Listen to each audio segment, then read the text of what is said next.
Inipahiran niya walang kagulanan, mahanaw na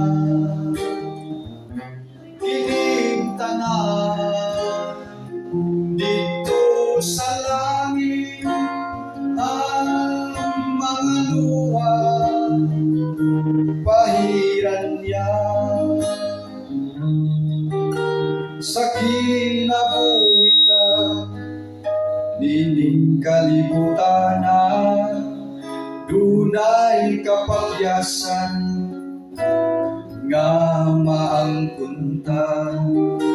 apan padayon lang naghulat ang daanan sa pag-alagad mo